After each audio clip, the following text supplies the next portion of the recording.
Welcome back, viewers. I have a treat today. This is my oldest watch. This is the most important watch to me in my collection.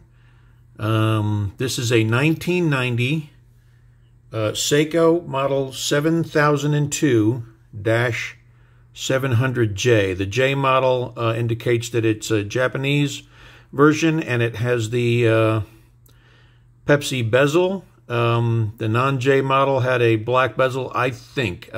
Please don't quote me because I don't know that much of the history. That was what I understand from what the guy at the pawn shop told me when I had this serviced. There's a pawn shop I go to that has a watchmaker on duty that services my older watches for me. Anyway, let's get into this.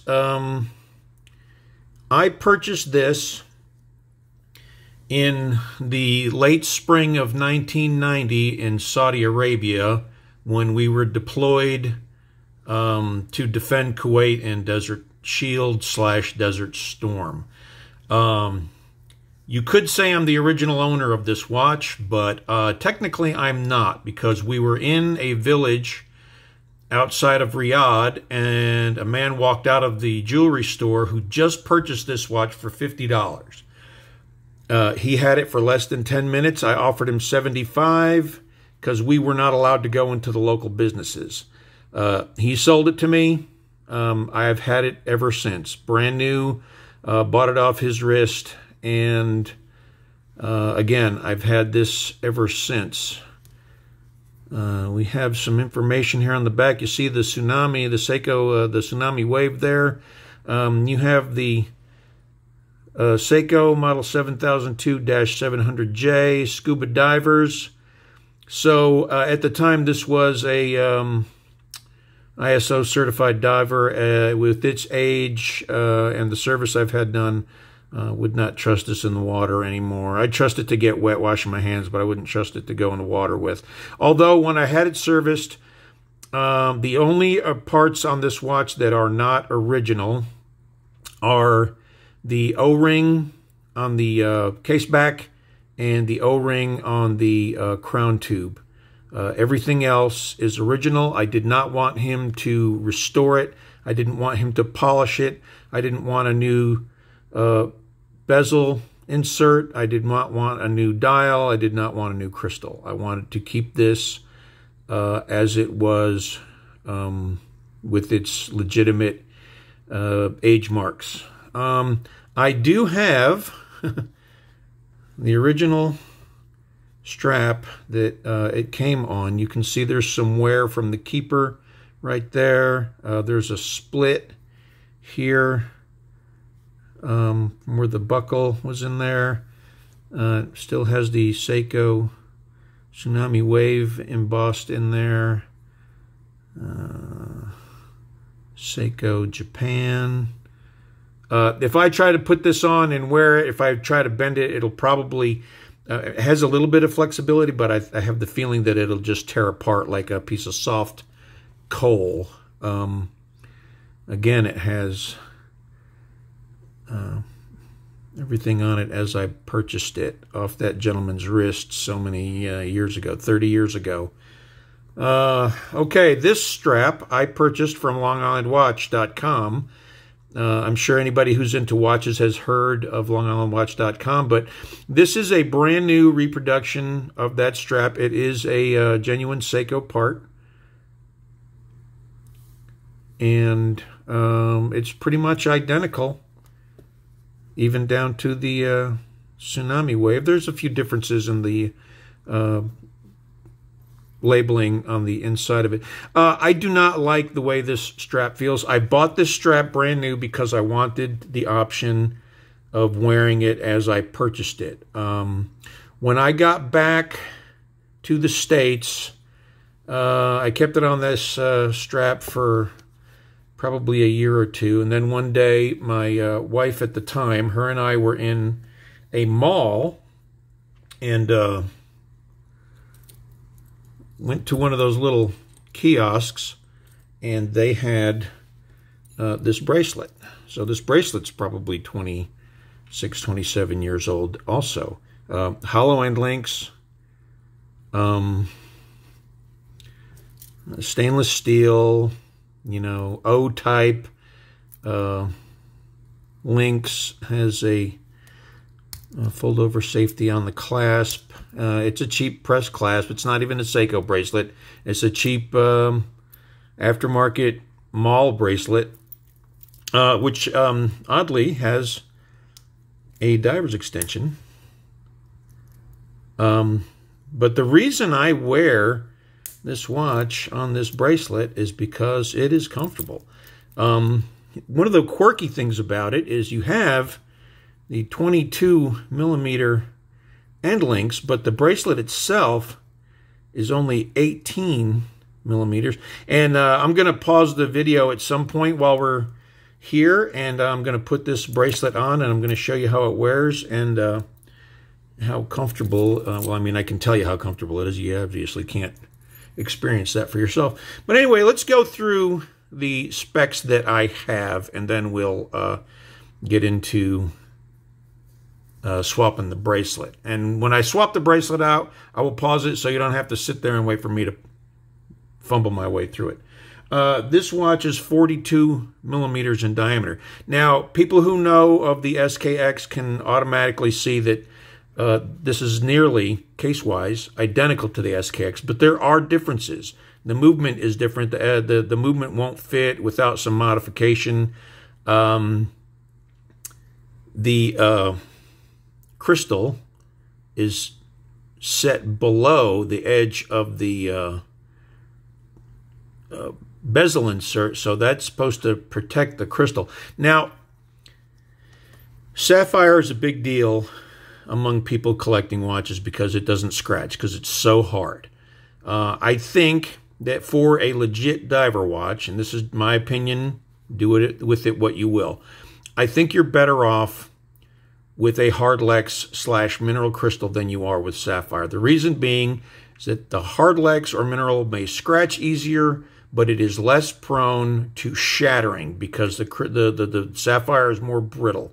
So I would prefer to have the toughness and the reliability of a more resilient crystal than to have one that's scratch resistant, if it's going to be a legit used diver watch. So that's my opinion there. But let's get back on to the other specs of this thing. It is 45 millimeters lug to lug. It is 46 millimeters diagonally with the crown. It weighs 94 grams on the rubber. I did not weigh it with the bracelet. I don't really have a good gram scale. I have an ounce scale that I convert using Google because I cheat. This is a 17 jewel movement. Now on the front, you'll see on the printing here, it says water resistant, 150 meters, 70 joules. Now it doesn't say divers like it does on the later model SKXs, but it does say that on the case back. You'll see right there. This is a diver's 150 scuba diver's watch. So, although I wouldn't trust this to dive with today, it would probably do well. You know, since I had it serviced and had the new rubber parts put in, it would probably do well. But I've never been a diver. I've never dived. I bought this because I wanted a good, rugged, reliable watch to keep me company in the desert. And this watch has seen some shit, guys. That's why this watch is so important to me, because we've been to hell together and both made it back. This is the one watch in my collection that I absolutely will not part with. I will probably be wearing this watch to my grave. I will probably be buried in this watch. And that's all I'm going to say about that, to give you an idea how important this is to me. I'm going to do a quick loom shot. Now, bear in mind, this is 30-year-old loom. So, does it have loom? Yeah. Is it worth anything? Not really anymore. So, let's take a quick look. It's not very dark. So I think I can get some glowing out of it, but probably not much. And there you have it. Probably be, it fades so quickly. Again, when I had it serviced, I thought about getting it reloomed, but I really just want to keep it as original as possible within practical reason. We're going to talk about this bezel. This is a 60-click bezel. Now, modern SKXs have a spring that goes below the bezel, and there's a tab on both sides. So what you have is 60 notches on the back side of the bezel, but the spring detent are offset to go a half a notch each time. And that's where you get your 120 clicks. This, under the bezel, there's a hole drilled into the case. And in that hole, there's a spring, and on top of that spring is a detent ball. Now, if you look closely, you'll see notches at the bottom of the bezel. That ball forces itself up through the spring into each one of those notches as it clicks by. So it goes either direction, and it has 1, 2, 3, 4, 5. See that? And we start right there on 6. 1, 2, 3, 4, 5. So 60 clicks, and it is bidirectional because it is just a detent ball. Okay, 30 years, and listen to this. It is firm.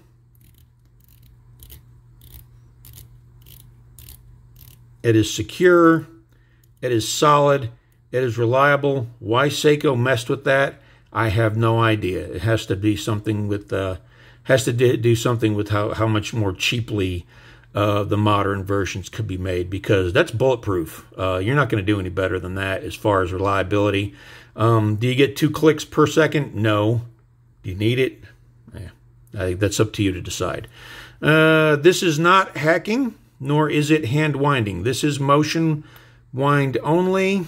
Have your quick date change. Now, the modern Seiko movements for their calendar works use plastic. They use a plastic date wheel, and they use a plastic tooth wheel to advance the date. This movement is all metal. I would venture to guess that this movement will last a lot longer and is a lot more durable than the modern NH35 or 7S26 movement that the Seiko uses. But I'm not here to disparage the newer Seiko stuff. I mean, everybody does it. Every manufacturer does what they can get by with to save a buck. So this is a solid all-metal movement that keeps great time, especially since I had it serviced recently. There's a little bit of wobble there in the crown. I don't know that I ever noticed how good or bad it was when it was new. But again, since I've had this watch for such a long time, it just really means a lot to me, especially some of the things that I had gone through with it on my wrist. Parachute jumps and kicking down doors, and just some good times and some pretty bad times. But it was always good to see my trusty wartime Seiko. I call this my war watch. Again, I will never part with this. All right, I'm going to pause the video and put it on the bracelet and be right back. All right, guys, I'm back. Here it is on the bracelet. Again, like I said earlier, we'll talk about this weirdness here. Again, 22 millimeter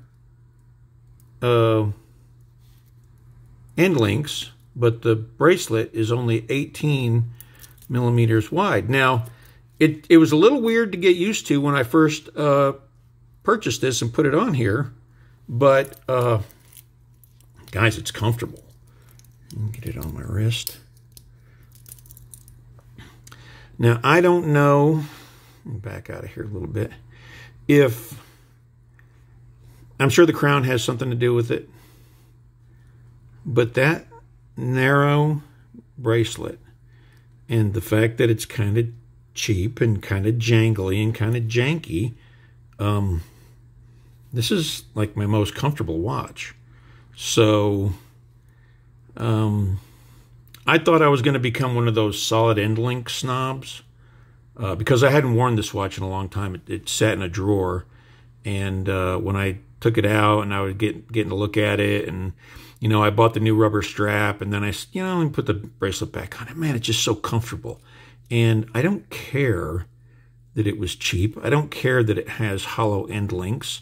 They fit pretty well. If I could get this to zoom back in there.